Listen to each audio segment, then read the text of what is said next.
क्या आप जानते हैं कि बारूद बनाने की विधि और तोपखाने की तकनीक मुसलमान ही भारत लाए थे। मुसलमान अगर भारत ना आते तो भारत के पास ना तो परमाणु बम होता और ना ही दिल्ली और आगरा जैसा शहर। मुसलमानों के बगैर भारत रॉकेट टेक्नोलॉजी से भी महरूम रहता, क्योंकि इसे बनाने वाला टीपू सुल्तान एक मुसलमान था। मुसलमान अगर भारत ना आते तो आपको समोसा, बिरयानी, कबाब, रोस्टेड और कीमा जैसे लजीज खाने भी देखने को ना मिलते। यहाँ तक कि आप खिचड़ी से भी वंचित रहते, क्योंकि इसे बनाने की विधि मुगलों ने ही विकसित की थी।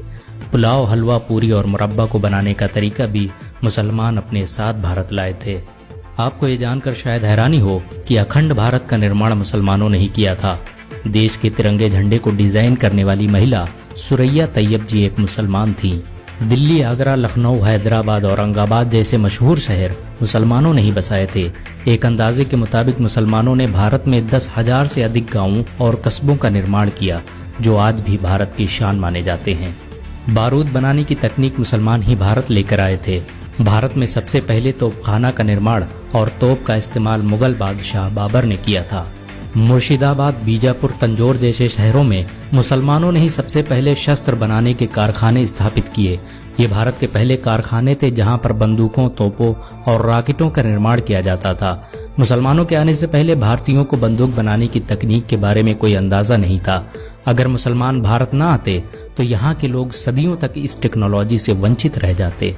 आपको ये जानकर हैरानी होगी कि खजूर, फूल गोभी, नींबू, धनिया, सेब, संतरा इत्यादि के पेड़ मुसलमान ही भारत लाए थे। मुसलमानों ने ही भारत में सबसे पहले इनकी खेती प्रारंभ की, जो बाद में भारत की प्रमुख फसलें बन गईं। बहुत कम लोग जानते हैं कि साबुन का आविष्कार सबसे पहले मुसलमानों ने ही किया था, और जब तुर्की के मुसलमान भारत में दाखिल हुए तो उनके साथ ये तकनीक भी भारत आ गई और धीरे धीरे साबुन का इस्तेमाल पूरे भारत में होने लगा। मुसलमानों के आने से पहले भारत के लोग रेत का इस्तेमाल करते थे। दुनिया के 7 अजूबों में भारत के ताजमहल का नाम भी आता है, जिसका निर्माण शाहजहां ने करवाया था। अगर मुसलमान भारत न आते तो भारत एक अंतर्राष्ट्रीय पहचान से महरूम हो जाता। मुस्लिम शासकों ने भारत में 6 लाख से भी अधिक इमारतें बनवाई, जिनसे हर साल भारत सरकार अरबों रुपये की कमाई करती है। इन सभी जमीनों का लेखा जोखा वक्फ बोर्ड रखता है। सिर्फ ताजमहल से ही भारत की हर साल अरबों रुपये की कमाई होती है। मुसलमानों की हुकूमत में भारत सोने की चिड़िया कहलाता था। मुसलमानों के बगैर भारत कभी भी परमाणु संपन्न देश न बन पाता, क्योंकि एक मुसलमान APJ अब्दुल कलाम ने ही भारत का परमाणु बम बनाया था। भारत आज भी मुसलमानों के दिलों में बसता है। मुसलमान इस देश के लिए अपनी जान भी दे सकते हैं। अगर एक मुसलमान होने के नाते आपको गर्व महसूस हुआ हो तो इस वीडियो को लाइक और शेयर जरूर करें।